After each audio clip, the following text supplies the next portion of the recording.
Hello everyone, welcome back to our channel. तो दोस्तों, आज हम यूजीसी नेट कॉमर्स के शेयर कैपिटल के प्रीवियस ईयर क्वेश्चन को डिस्कस करेंगे दोस्तों, जो कि ये सारे क्वेश्चंस प्रीवियस ईयर में आया हुआ क्वेश्चन है। तो चलिए हम देखते हैं, क्वेश्चन नंबर 1 से स्टार्ट करते हैं। क्वेश्चन नंबर 1 में क्या है, which one of the following is a mode of financing in a company.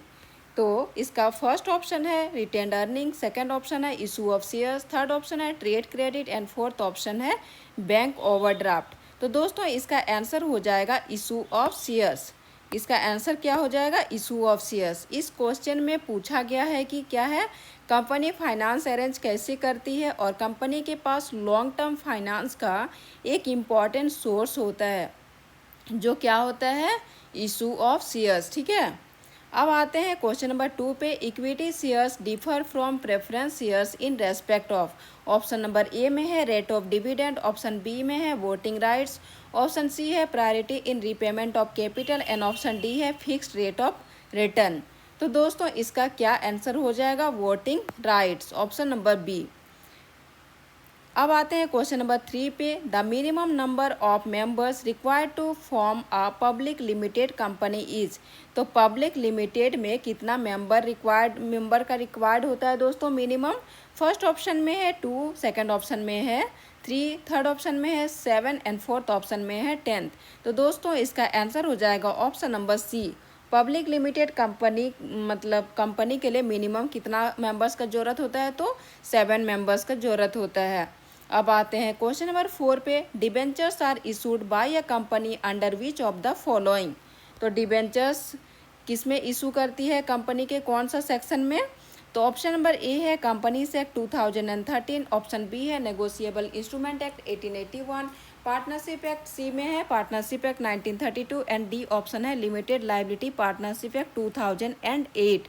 तो दोस्तों, इसका आंसर हो जाएगा option number A companies act 2013। Debenture issue किस में करती है, 2000 कंपनीज एक्ट 2013 के प्रोविजन के अंडर होता है। ठीक है, अब आते हैं क्वेश्चन नंबर 5 पे। तो right issue of shares is made to. Option number A है जनरल पब्लिक, ऑप्शन बी है existing share holders, option C है financial institution and option D है फॉरेन इन्वेस्टर्स। तो दोस्तों, इसका आंसर हो जाएगा existing share holders. Right issue का मतलब क्या होता है कि नए शेयर सबसे पहले एग्जिस्टिंग शेयर होल्डर्स को ऑफर किए जाते हैं। नेक्स्ट है क्वेश्चन नंबर 6 पे आते हैं। Share capital of a company is classified as. तो शेयर कैपिटल किस कंपनी को क्लासिफाइड करती है। ऑप्शन नंबर ए में है authorised issued and paid up capital, option B है fixed and working capital, option C है current and non current capital and option D है इक्विटी एंड प्रेफरेंस कैपिटल। तो दोस्तों, इसका आंसर हो जाएगा option number A authorised issued and paid up capital. क्या होता है, कंपनी कैपिटल को अलग अलग कैटेगराइज में क्लासिफाई किया जाता है।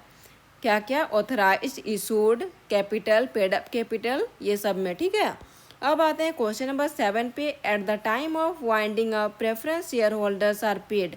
फर्स्ट ऑप्शन है after equity share holders, second है before equity share holders, C option में है at the same time as equity share holders and D option में है only if company has surplus. तो दोस्तों, इसका आंसर हो जाएगा option number B.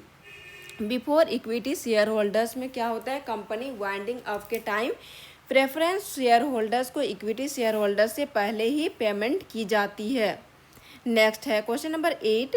Bonus shares are issued out of. तो बोनस शेयर्स आउट कब होती है, किसको इशू करने के बाद। फर्स्ट ऑप्शन है रिजर्व कैपिटल, सेकंड है share premium account, third option है securities premium account and D option है कैपिटल रिडेम्पशन रिजर्व। तो दोस्तों, इसका आंसर हो जाएगा securities premium account. Bonus share issue करने के लिए क्या करना पड़ता है, सिक्योरिटीज प्रीमियम अकाउंट का यूज़ किया जा सकता है। ठीक है, अगर कंपनीज एक्ट की कंडीशन क्या होती है, सेटिस्फाई होती है तो। अब आते हैं क्वेश्चन नंबर 9 पे। The face value of A share is also called. तो फेस वैल्यू को और किस नाम से मतलब जाना जाता है। फर्स्ट ऑप्शन है मार्केट वैल्यू, सेकंड ऑप्शन है बुक वैल्यू, थर्ड ऑप्शन है पर वैल्यू एंड डी ऑप्शन है इंट्रिंसिक वैल्यू। तो दोस्तों, इसका आंसर हो जाएगा पार वैल्यू। फेस वैल्यू को ही पार वैल्यू या नॉमिनल वैल्यू भी कहा जाता है। अब आते हैं क्वेश्चन नंबर 10 पे। Sweat equity shares are issued to.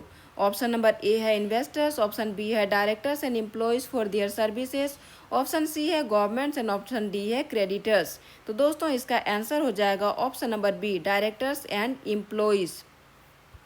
Sweat equity shares क्या है, डायरेक्टर्स या एम्प्लॉयज़ को उनकी स्पेशल सर्विसेज या इंटेलेक्चुअल प्रॉपर्टी का के बदले दिए जाते हैं, ठीक है। अब आते हैं क्वेश्चन नंबर 11 पे। विच of the following is not a source of raising long term funds. तो इसमें क्या पूछा गया है कि कौन सा सोर्स नहीं है लॉन्ग टर्म फंड्स का।